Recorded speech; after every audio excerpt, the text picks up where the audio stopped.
They were each other's support system. They both have that shared experience. Until she suddenly disappeared. Wait! She usually showed up for visitation. There's something really wrong going on here. There are sleepless nights waiting for the phone to ring. The missing persons flyers, I put out like hundreds of them. Had she run away from the life they'd made? She had a hard time just trusting men. Her mental state was not too stable. It could have been a relapse. Who's in foster care? She was 9 or 10 months into her supervised visits, and the social worker that my sister was involved with, she told me that she was making progress. That's odd. It's not like her to miss a visitation. So I really noticed, okay, something's going on.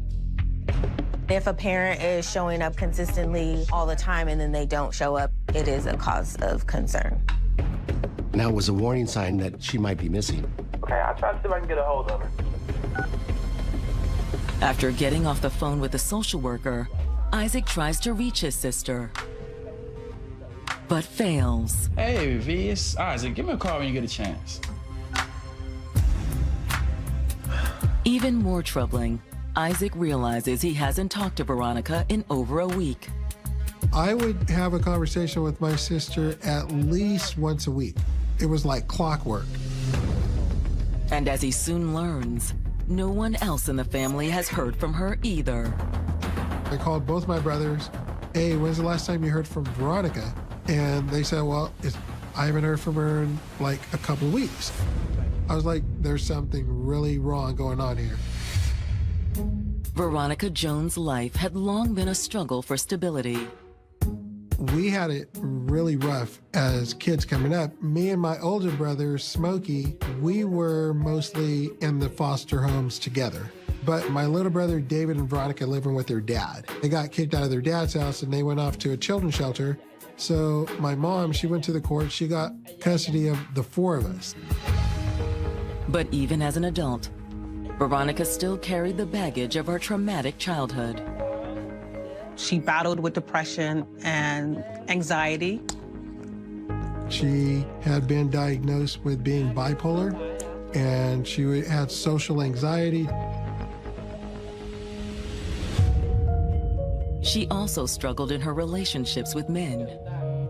She had a hard time accepting that another person liked her, and that could have came from a variety of different things. But I just know the aftermath is that she really had a hard time maintaining relationships. Veronica had drifted in and out of relationships for most of her adult life. But while Veronica's relationships never lasted, they weren't without consequences. She was the mother of 9, but she had given up all of her children to either family or foster homes. She never was taught how to love. She never was taught how to really care for people and be passionate and protect your kids. Still battling depression, she entered her 30s lost and alone. She kind of drifted here and there, going into Nevada, staying for a time there. She had an addiction with gambling. She was often catching a Greyhound bus from Stockton to Carson City, Nevada. She was constantly making those trips, at least once a month. Casinos all around that city made her happy. But with the birth of her youngest son in 2009, Veronica decided it was time to make some major changes. The baby ended up in foster care, but this time she was determined to get him back. She was making an effort to improve her life. She had went to rehab. She was working with CPS. Veronica also joined a support group. Veronica Jones had been attending group classes, and she had been seeking the mental health treatment that she needed in order to get her life back in line. But in the group, Veronica found more than she'd hoped for when she met Devin Epps. First time here? Yeah, I'm nervous. relax. These meetings really help me out a lot. Devin Epps had suffered from severe mental illness from an early age. They started talking after sessions, grabbing coffee and hanging out. It didn't take long to realize they had a lot in common. They both have that shared experience of dealing with a mental illness. It was something that they could relate to each other about.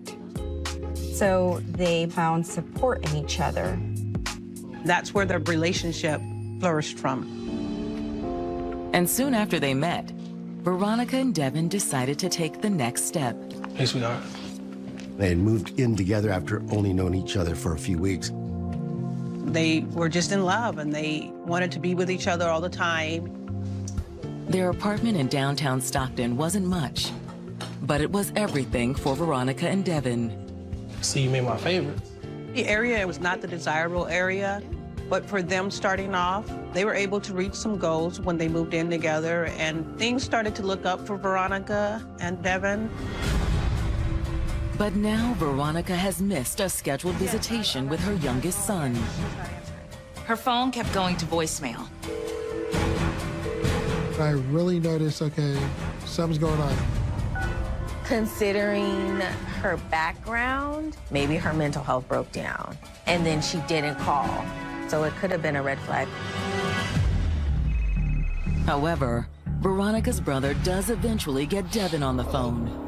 Hey, I'm looking for Veronica. Have you heard from her? I'd let her boyfriend know that, hey, there's something going on. Devin's response takes Veronica's brother by surprise. Devin said he hadn't heard from her. With depression and mental illness, Veronica Jones had finally found a stable, loving home in Stockton, California, with her boyfriend, Devin Epps. I think we're all looking for love and connection, especially if you're dealing with depression. Of all the relationships my sister had, that was the most solid relationship. But now, according to what Devin just told her brother, Veronica has left him for someone else. According to Devin, the day before Veronica went missing, they met up with a neighbor named Michael who lives in the apartment complex with them, and Devin was not cool with that. He really didn't like Michael. According to him, Michael was always hanging around Veronica. I see the way he looks at her. And that afternoon, when they went to the park, Veronica had invited Michael along. Hey! Michael was hungry, wanted to get a sandwich, and Veronica wanted to buy it for him. So she asked Devin for money, and Devin said no. I said, hell no, he can do it with his own money. She didn't like that. According to Devin, they got into an argument. He says Veronica and Michael spent the rest of the afternoon at the park avoiding him. He would be in one area of the park. Veronica would be in a complete opposite side of the park.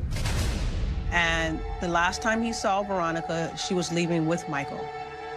Had Veronica simply walked away from yet another relationship? That was the other day, but she's been acting off for a while.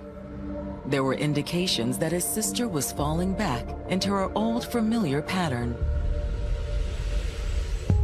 Our mother had passed away, and she clearly slipped into a really, really deep, deep depression. This was yet another stressor that would maybe cause her to feel more down or increase her low self-esteem. Isaac had initially ignored the warning signs. It was upsetting, but at the same time, it was normal to see her crying because she suffered from depression. Plus, she was diagnosed with being bipolar. But now that his sister has gone silent, Veronica's brother fears something is really wrong. I started getting Stockton police involved. What brings you in today? Isaac puts in a police report for his sister because she's been missing. No one has been able to reach her. But will the police take it seriously? How old is your sister? She's 35. They tell me that she has a right to not contact friends or family. And I say, I get that, I understand that. But I'm telling you my sister is missing. Does your sister have a history of substance abuse? Well, she had a bit of a drinking problem, but no substance. No crack, cocaine, nothing like that. But she does have a bit of a gambling problem. Okay. And she suffers from depression. Isaac started getting the sense that the police weren't taking his sister's disappearance too seriously. The apartment is located in one of the more troubled areas of Stockton. Individuals who live in this area, their behavior can be unpredictable. Maybe they believed that eventually she would show up. You're not listening. Which really made me angry, and I was like, she only lives about 5 or 6 blocks away from the police station. Can you guys go do a health and welfare on her to go see what's going on? Goaded by her brother, detectives do eventually follow up on Veronica's disappearance.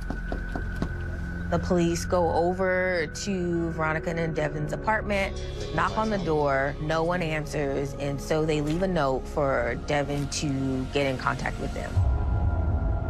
Detectives also speak to the apartment manager. Can I help you?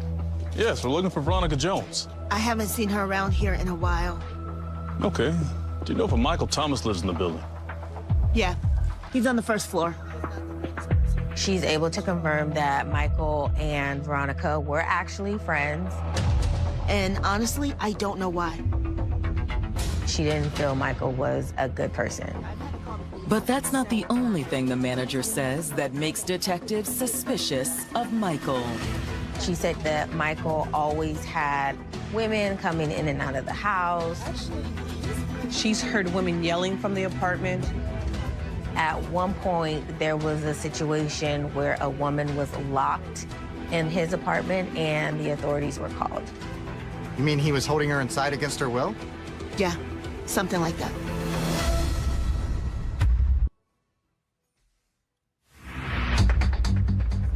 Detectives investigating Veronica Jones's disappearance have just learned that the missing 35-year-old's neighbor, Michael Thomas, has a history of violence toward women. I've had to call the police on him several times. The apartment manager heard women yelling from the apartment, a lot of stuff going on there that was concerning to her. The building manager has actually told the police that the last time she saw Veronica, she was in fact with Michael the day Veronica went missing. After speaking with the manager, detectives knock on Michael's door. Do you know Veronica Jones? Yeah, she lives upstairs. They tell him they're looking for Veronica. He tells the police that he hasn't seen her since Saturday. Around what time was that on Saturday? Like 4 o'clock when we came in from the park. He did admit that she, in fact, did go home with them, but he also said that they parted ways on the stairs. He also suggests that they're questioning the wrong man. According to Michael, Veronica and Devin were fighting at the park. Michael did say that Veronica was very upset. She mentioned that she was done with Devin. Veronica told him that she was ready to leave Devin and was going to get a bus to Oakland. Does that mean Veronica had actually left Devin? Or was Michael just trying to misdirect the detectives? The cops are really questioning Michael at this point, letting him know that the building manager has told them a lot about him and his behavior. And now that Veronica's missing, well, you can see how that can be a little bit concerning to us. Michael indicated that, yeah, there are a lot of women that come in and out of his apartment. I'm not gonna lie, things get a little carried away sometimes. But that doesn't mean I did anything to Veronica. At this point, the cops are really seeing Michael as a suspect. And they asked to come into the apartment to look around. Sure. I ain't got nothing to hide. So when they enter the apartment, they notice that the apartment is a little unkept. It's dirty, clothes and dishes everywhere. But there's no sign of Veronica. Given the mess, it doesn't appear that Michael likely cleaned up a crime scene either. Leaving the apartment building, detectives pay a visit to the bus station around the corner. Excuse me, do you recognize this woman? They talk to some of the staff there, and they show them a picture of Veronica. Yeah, she comes in here sometimes. They do recognize the photo as Veronica and tell the detectives that she does ride the city line from time to time. Oh, really? They have seen her around, but the clerk at the front desk says that Veronica has not purchased a bus ticket. At least not at the counter. You can purchase your ticket from the kiosk.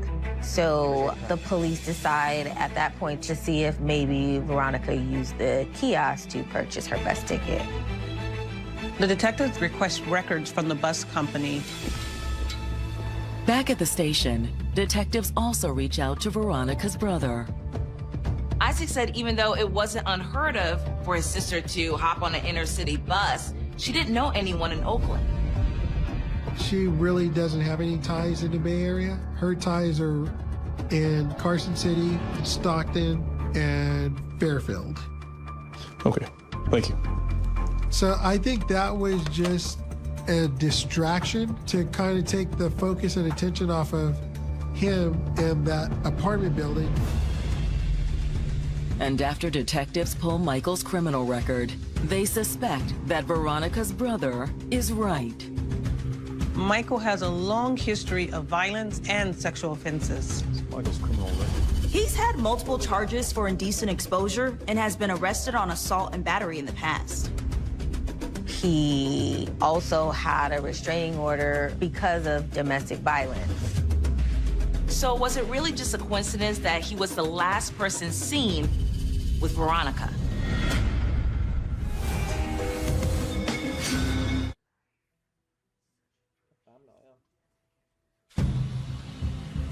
Neighbor Michael Thomas has told the detectives searching for 35-year-old Veronica Jones that the missing woman may have taken a bus to Oakland. I think it was more of a distraction than anything else. Let's shift the focus off of him and that apartment building. Because it turns out, Michael has a rap sheet full of assault and indecent exposure charges. He's also under a domestic violence restraining order. Veronica's not the woman who took out the restraining order, but Michael's record is enough to warrant a closer look. The detectives decide to reach out to Michael and see if he would make a statement. Michael agrees to go down to the police station for questioning, but he is a lot less cooperative than he was before. I already told you guys, I didn't know she was missing until you knocked on my door. After meeting with the detectives, he went downstairs and beats on Devin's door, asking, "Where is Veronica?" You thought you was gonna leave me? Where's Veronica? I don't know. I'm telling you, I think he did something. We know all about your record. Maybe things just got a little carried away. The detectives start to lean on Michael. But Michael stands his ground. Just because I got a record doesn't mean anything. Michael has this smug attitude. Michael tells the detectives, "You can't charge me with murder, and if you did, he could beat it." Even though the detectives are very suspicious, they know Michael was right. They don't have enough to charge him. But detectives aren't about to rule him out as a possible suspect. After Michael's comment about beating a murder charge, detectives ask him if he'd be willing to take a polygraph. Sure would make things go a lot faster. Right? Exactly. You pass the polygraph, you have nothing to do with her being missing. No way. I'm not taking y'all tests. Michael rejected the request to take the polygraph test. Does that mean he has something to hide?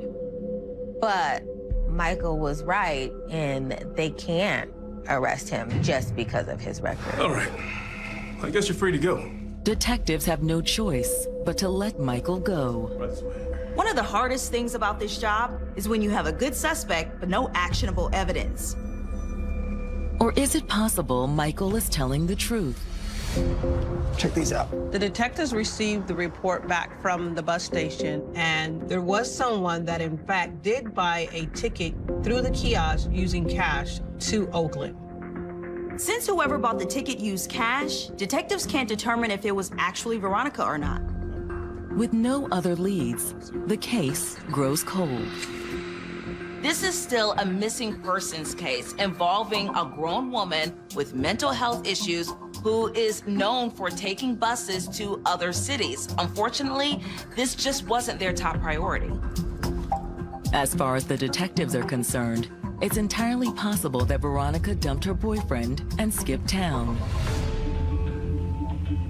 However, Veronica's family disagrees. Veronica Jones's family, understandably, were not happy with the level of investigation. They dropped the ball. That's really what it boils down to. Veronica's family decided to take things into their own hands.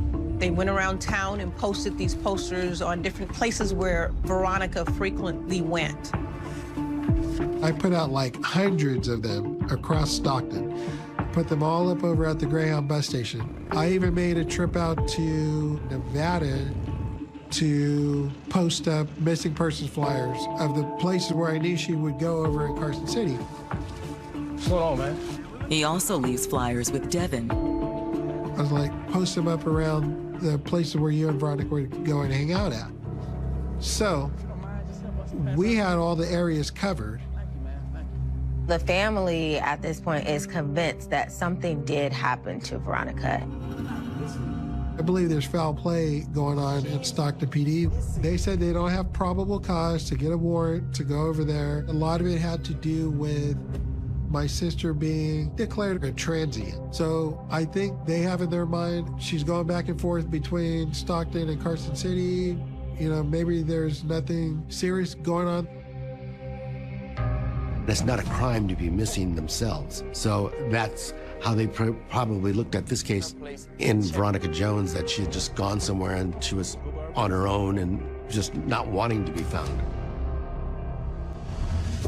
Veronica's disappearance also appears to be taking a heavy toll on her boyfriend, Devin Epps. Devin seems to be in somewhat of a downward spiral. Neighbors in the apartment building made reports of hearing him screaming, banging things around, loud noises. It sounded as if Devin was having a fight with someone.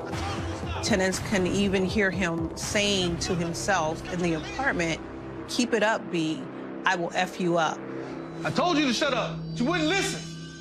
It sounded as if he was fighting with Veronica Jones. But Veronica has been missing for months. Are you okay? If you need to talk to someone.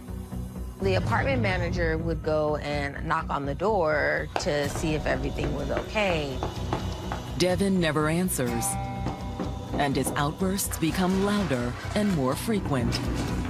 There was the ranting and raving coming out of that apartment throughout the night, throughout the day. Just total chaos. Tenants in the building simply didn't know if he was at the point of just losing it. He was acting erratically. There was something severely wrong with his behavior. Finally, after months of complaints, the apartment management decides they've had enough. Devin Epps had been a problem for the apartment manager a long time. And then finally, I guess because of his shouting, his bizarre behavior, they finally decided to basically kick him out of the apartment. And on the afternoon of December 4th, when Devin returns home after stepping out for an errand, the manager is waiting. The manager prevents Devin from entering into the apartment and actually hands him an eviction notice. You kicking me out? Look, there have been a lot of complaints. You don't understand. She's in there. She's in there. Who's in there? Veronica's in there. He began to yell, curse, scream. And that's when he drops a bombshell. Okay, you need to listen to me. She's been Calm beaten up down. bad. I can't. What are you talking about? Oh my God! Wait!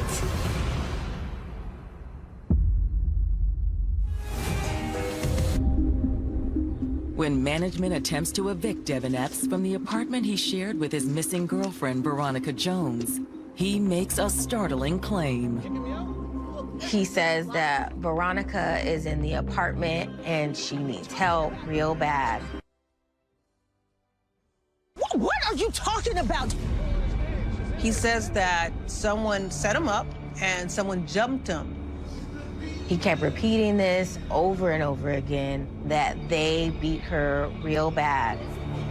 He indicated that Veronica was in the apartment for days or weeks or months and that she hadn't eaten. We gotta get her. Calm down. He says that Veronica couldn't eat because she didn't have a face. What are you talking about? That was definitely a very eerie comment. He kept repeating this over and over again, and then he just took off running. Oh my God, wait! Concerned by Devin's bizarre statements, the manager decides to enter the apartment. She went with maintenance, actually, to open the apartment, and that's when they made the grisly discovery. Oh, what is that? There was a really putrid smell, a really terrible smell upon opening the door, and it was obviously not normal. Inside the bathroom, the manager and the maintenance man find the source of the odor. They're actually shocked at what they saw.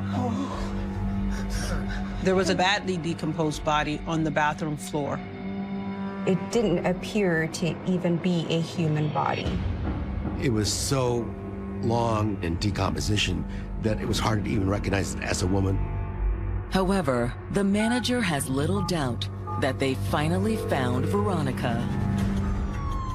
The police arrive and they tape off the entire building. While in the bathroom, authorities try to piece together just what happened. The body is on its back and is on top of what appears to be a pile of laundry. It was difficult to tell the cause of death because it had been so long that she'd been sitting on the bathroom floor decomposing. The head has suffered a tremendous amount of blunt force trauma. Just as Devin had said, the body did not have a face. But given the circumstances, the detectives are pretty certain that that body is that of Veronica. In the bathtub next to the body, detectives recover what they believe to be the murder weapon. It was a leg from the table that had hair and blood on it.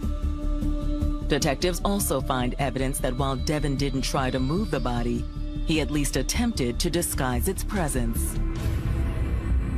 There's a distinct odor of bleach in the bathroom with several cans of air freshener. I'll call Isaac. Devin has been living with the decomposed body for the past 6 months. But does that mean he killed her? During this time, he was having arguments with her. He was having conversations with her. This association oftentimes stems from a tragic event, and what simply happens is they have like an out-of-body experience to the point where they suppress the actual events to protect themselves and have no memory of actually what happens.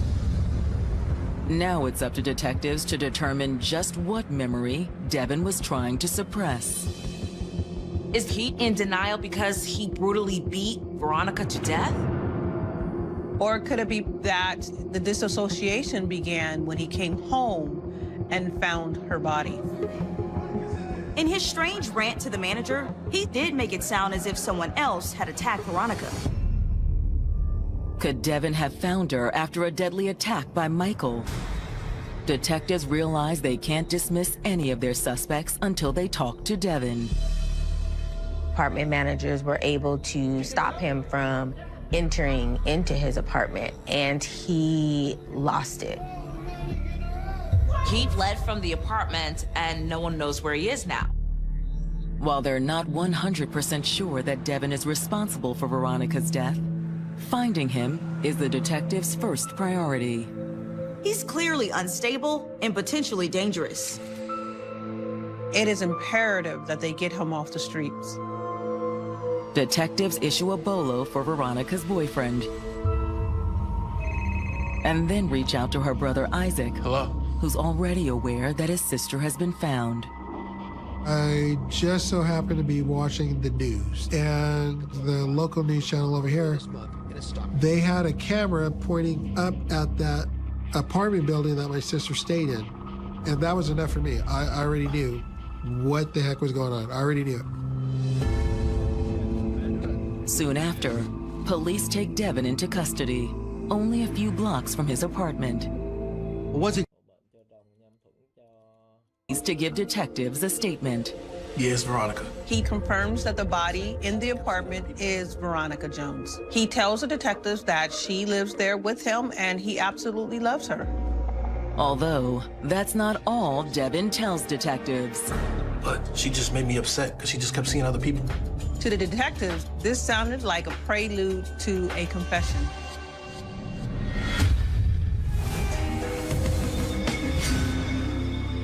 It's difficult for women who have been abused to speak up. So I think she had been through a lot in her lifetime, and what she needed was support and help, and not to be re-traumatized. It sounds as if she has been through a lot of trauma in her life, and the way that her life ultimately ended was extremely tragic. Veronica Jones did not deserve to die.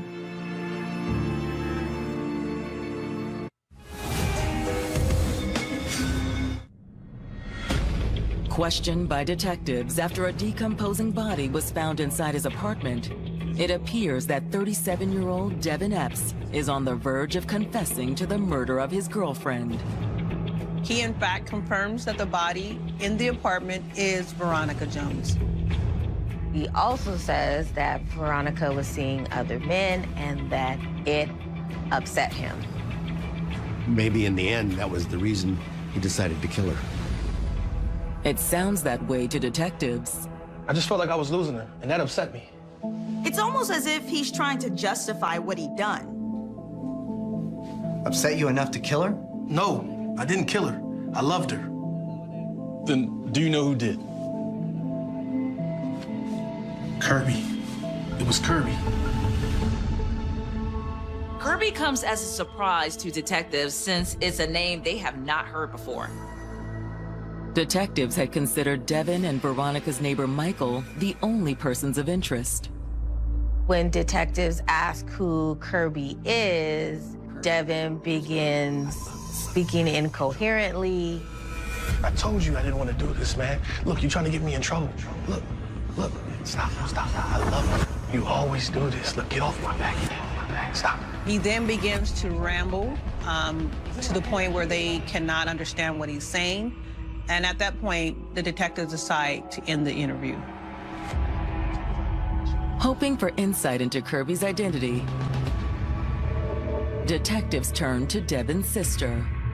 She says that when Devin was a teenager, he started to have auditory hallucinations of Kirby. Kirby is a fictional character or person inside of his mind that he created. According to Devin, Kirby would tell him to do certain things.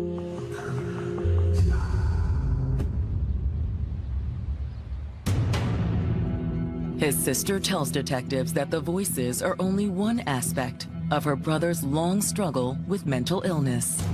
He was diagnosed with schizophrenia in 1992. He had been in and out of state hospitals due to his severe symptoms as well as the crimes that had been committed. And according to his sister, some of the incidents that landed him in the psych ward involved domestic violence. He choked one of his former girlfriends to the point where she became unconscious. And he also beat her severely. But as the autopsy report confirms, that pales in comparison to what he did to Veronica. According to the medical examiner's report, it appears that Veronica suffered more than 25 blows to the head. That she'd been stabbed 32 times. No person should ever have to endure what my sister went through. But can prosecutors make a murder charge stick? His first appearance before the judge was so erratic that the judge decides to order a psychological evaluation to be done.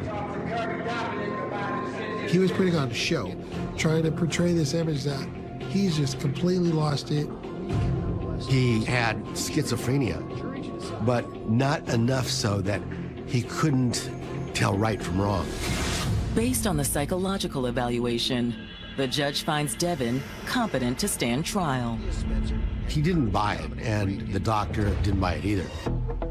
When Devin goes on trial in December of 2012, 1 year after Veronica's remains were discovered, the prosecution focuses on what Devin said in his statement to police. Prosecutors actually argue that Devin was jealous of her being around other men and wanted to control her. I could just imagine that with the tension and the anger that Devin would have had from that situation.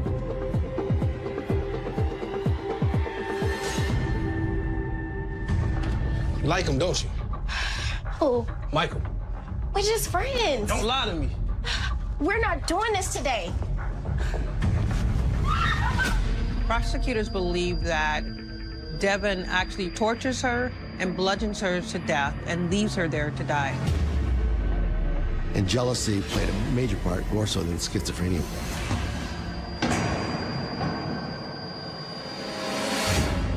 When it's the defense's turn, they argue that what happened after proves otherwise.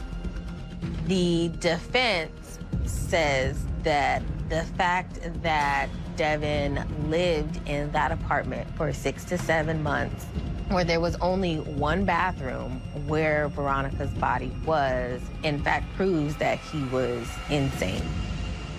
In the end, the jury finds the prosecution's argument far more convincing.